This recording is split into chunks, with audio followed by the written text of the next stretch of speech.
Welcome back. This is Lesson 15, China and Other Contemporary Authoritarian States. With this lesson, we are finishing up the authoritarian part of the political systems unit, and then the next lesson will segue into democracy. So in this lesson, after it, we would hope that you could understand that there are other forms of authoritarian states beyond Adolf Hitler and Joseph Stalin. We get tired of hearing about Nazi Germany and Stalin's USSR. There are other ones we can talk about. We'd like you to be able to report the evolution of the Chinese society from Mao until today and see why some might support authoritarianism in contemporary China. We've talked about the other types of dictatorships in the past. They are outlined in Chapter 10 of the textbook, and there's just a couple listed there.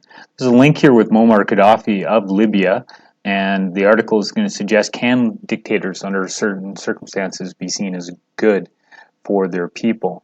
A good way to compare the impact of a dictatorship or an authoritarian state and a non-authoritarian state, if you'd like to defend the argument that liberalism is better, would be to compare North Korea with South Korea today. So there's some links there for that, comparing the Koreas. We can also look at human rights in places like Iran or Saudi Arabia and the practice of martial law in the Philippines. We do have a lot to look at with China, though. Now, I do understand that maybe with regards to the case study of China, you might not have a lot of background information. So there is a quick video here that begins the Cultural Revolution in China when they're trying to get rid of traditions at the beginning of the Maoist Communist Revolution.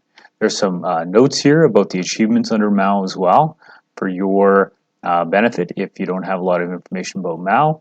And we do have lots of graphs as well. I am a graph guy, and I'm trying to use some graphs here to show the relative power of China through the years, and we can really judge the economic impact of policies by looking at their relationship. Now, here is where we had Mao's rule, and this is where they decided under Deng Xiaoping to get rich is glorious and to embrace capitalism.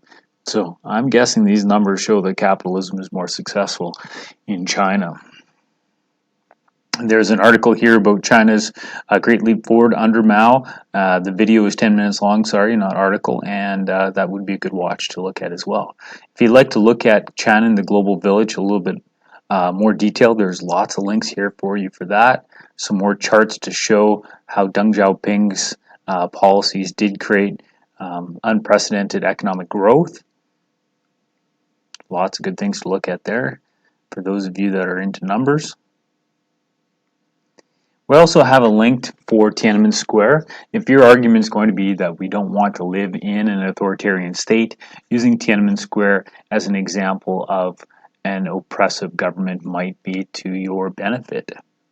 How did the Chinese government become so large? There is a 13-minute video summary here that is quite good, quite detailed. We also have this concept of, in China today, there are still people that support authoritarianism, even though that others might say that cruelty and injustice are inevitable when ideology is combined with total state power. Some would suggest that that's wrong, and China today is an example of a successful country. So I have some sources here that you can interpret. This is from March of 2020. And with the COVID outbreak, we know that China was potentially the source of origin for it. But the Chinese numbers are lower than Canada's numbers, and per capita, that's astonishing. And one of the reasons people are crediting China with having a more successful response to COVID than countries like the United States is because of collectivism, because of state control, because of statism. So this photo is showing the links of state control that the Chinese government was able to mandate quite quickly in response to the pandemic, controls that we're still not seeing widespread in America. Here's a cartoon that is being critical of government surveillance and control, and here is an article that looks at the Chinese social credit system, where in China today they're being rewarded for how much loyalty and obedience they show to the state. This is a phenomenal case study, and therefore I have unpacked each of these three sources here with some additional support, and I've also unpacked the sources and shown you what ideological perspectives are there and what kind of nuances you might be able to find from these sources. So you might still be at a situation where you need some help with A1, and therefore you can consider this to be another opportunity to help you there as well. There's more about the cartoonists here as well, and here's some more information about that third source, about that Chinese social credit system.